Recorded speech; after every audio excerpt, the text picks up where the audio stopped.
El enigma de otro mundo por otras razones y El cebo, en mi infancia o adolescencia, de lo que más miedo me han causado en un momento determinado. A mí esta película me angustió muchísimo, digamos, casi toda ella, porque el misterio, el suspense, la inquietud, esa cosa sórdida que hay en todo momento, a mí me dejó totalmente marcado con esta película para toda mi vida. No será ni la mejor de Lynch, ni mucho menos una gran película, a lo mejor comparadas con otras. Para mí es una gran película, por supuesto, pero sí son de aquellas que me ha dejado la huella de que nunca podré olvidar ni nunca he olvidado. Por lo tanto, siempre que la veo me parece auténticamente una maravilla, y sobre todo que yo creo que si se tiene miedo en esta película, realmente yo he tenido mucho miedo, ¿no? Pero muchísimo miedo. ¿El cine ideal estaba en el Paseo de Begoña? No, estaba en una calle, en la calle Cabrales. Era Algoya, claro. Ese era Algoya. Había que subir unas escaleritas y curiosamente ponía la misma película que un poco antes, un cuarto de hora o media hora antes, proyectaba en el Colegio de los Jesuitas, en el salón. Si pedías permiso no ibas al colegio, ibas al salón, porque se decía que ahí cortaban menos, ¿no? Claro. Algunas veces oscurecían en el colegio un poco la pantalla cuando los besos o cortaban escenas, y en el otro lado pues parecía que había más imágenes. Yo creo haberla visto entera esta, por supuesto, en aquella época. Sí, bueno, muchas gracias. Se ve luego que don Miguel María, buenas noches, no tuvo ese problema y vio la película entera en Madrid, en un cine, ¿no? Sin cambio de bobina. Pues la verdad es que yo tengo un recuerdo inverso al vuestro, y eso que soy muy poquitos años menos que vosotros dos. Pero yo primero había leído la novela y casi todas las novelas de Dickens. No sé por qué yo fui un lector ávido y temprano de Dickens, que me gustó mucho de pequeño y me sigue gustando mucho ahora cuando lo releo y cuando pasé a leerlo en inglés sobre todo, ¿no? Y lo que me encontré cuando vi la película, que también forma parte de esos recuerdos que son imborrables, es con que correspondía muy exactamente a cómo me había imaginado yo visualmente el libro, pese a que evidentemente, como ocurre con una novela lógicamente muy larga y encima además de construcción episódica, hay una labor de poda muy considerable. Hay personajes que desaparecen, hay personajes que están cambiados y hay múltiples cambios, pero da esa engañosa sensación de fidelidad a la novela que suelen dar las, para mi gusto, mejores adaptaciones de las novelas, que no suelen ser fieles, pero lo parecen. Es decir, restituyen de alguna manera el recuerdo del lector. Y entonces nos encontramos quizá con que aquí hay la superposición, por lo menos para nosotros, que es de temer que no sea tan completa para otros espectadores, de tres labores de recreación por la memoria. Por un lado, Dickens está recreando incidentes de su infancia y de no su infancia, digamos, de su vida. David Lean parece estar con sus adaptadores recreando también una evocación de la novela, y nosotros estamos recreando nuestros recuerdos de la visión de la película o de la lectura de la novela, más o menos superpuestas. Yo creo que esa labor creativa que tiene la memoria, que en parte es azarosa y en parte es, yo creo que tan funcional como los sueños, que hacen también sus recreaciones de las cosas, explica parte del atractivo que tiene la novela, que a mí no me parece de las mejores de Dickens, y del atractivo que tiene la película, que en cambio a mí sí que me parece, si no la mejor, por lo menos de las mejores de David Lean. Porque aunque David Lean es un director que tiene una carrera, a mi gusto, muy interesante, creo que al final acabó un poco prisionero de los excesos de las grandes superproducciones y de los metrajes excesivos.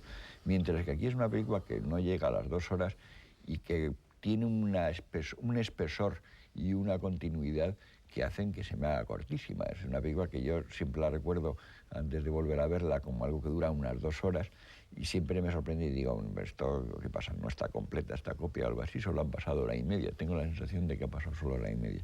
Y yo creo que eso es en gran parte debido al acierto que ha tenido de intentar recrear el estilo de Dickens como mundo visual, y luego dentro de eso un acierto mayúsculo, yo creo, en el casting. Yo creo que la elección de actores, que algunos de estos eran ya conocidos, pero otros estaban empezando su carrera y otros han quedado siempre sepultados en el anonimato de los secundarios ingleses, siempre menos familiares para nosotros que los americanos de esa época, pero es que cada cara está prodigiosamente elegida.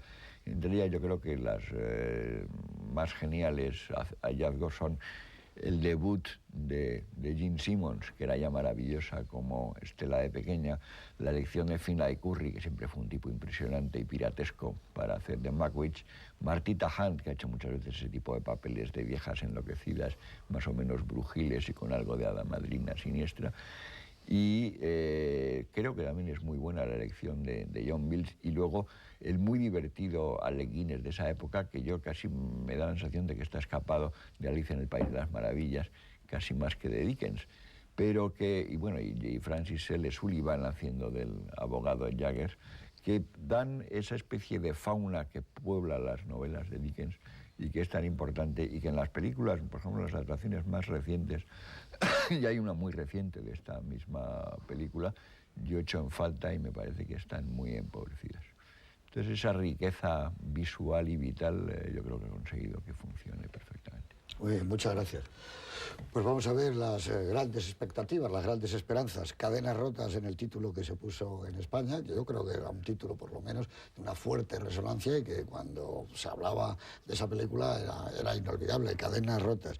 Curiosamente, David Lean no conocía, pasaba y ha pasado por ser como un gran experto en Dickens, después haría, como digo, Oliver Twist, pero no había leído en su integridad el libro, y comentan que el hacer esta película fue porque lo llevaron al teatro, donde se estaban poniendo precisamente grandes esperanzas, la obra de Dickens, en una adaptación hecha por Alec Guinness, y el propio Alec Guinness estaba actuando, y dicen que era realmente mágico porque él estaba sentado en una parte del escenario e iba narrando prácticamente como siguiendo el libro, y la gente estaba realmente embobada con Alec Guinness como iba contando grandes esperanzas. Entonces David Lean pensó que podía ser una gran oportunidad adaptar a Dickens y adaptarlo en ese momento, el momento además recién terminada la guerra. La rodaron incluso con un Londres bombardeado y con la huella de las bombas, porque podría ser algo ejemplar para el público inglés. Y una de las cosas curiosas, dice Miguel María, es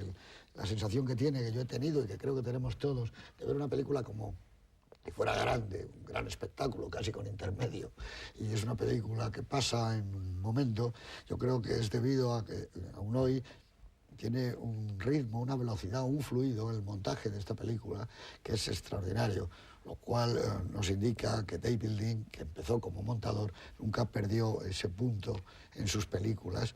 Y en una encuesta que se hizo por el Sindicato de Montadores, de editores norteamericanos, hará 8 o 9 años, para elegir cuál había sido el mejor montador de la historia, resulta que el mejor montador de la historia había sido un director de cine, que era David Lean, el que consideraban todos, quizá por sus hallazgos de montaje.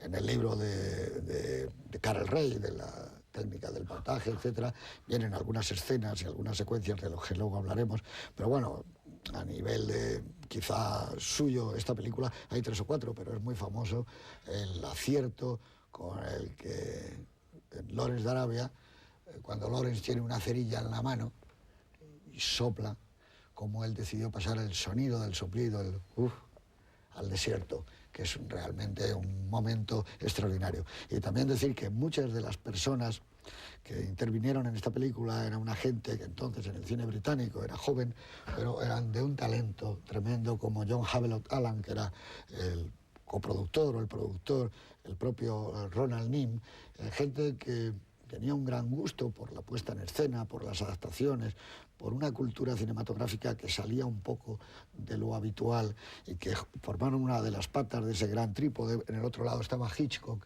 que había estado haciendo cine y muy bien, ya desde el mudo, y por otro lado yo creo que un gran director, hoy apenas se habla de él, olvidado, que fue Carol Reed, pero yo creo que entre estos 3 grupos, el grupo de ellos, Carol Reed, y por otro lado la comedia de la Lean, dieron al cine británico en los años 40, en los años 30 y en los años 50, junto con Alexander Korda.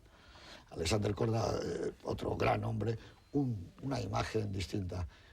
Prueba de ello es esta película y otras muchas, pero esta película hay amor al cine, hay pasión por el cine, pasión por hacer las cosas estupendamente, y eso se refleja de una manera nítida y clara. Nominada para 5 Oscars, obtuvo el de la mejor fotografía Guy Green, pero ya empezó a cogerle el gusto David Lean, que yo no sé, pero me parece que a lo largo de su filmografía, entre Oscar y nominaciones, habría de llevar una cifra como de 80 y tantas entre Oscars y nominaciones. Y nada más, decir que gente que vio esta película, que era muy jovencita, con 20 y 22 años, les marcó su vida y para siempre, y además con curiosidad, para trabajar con el maestro David Lean, como fue John Box, que ganaría luego 4 Oscars como diseñador de producción de sus grandes películas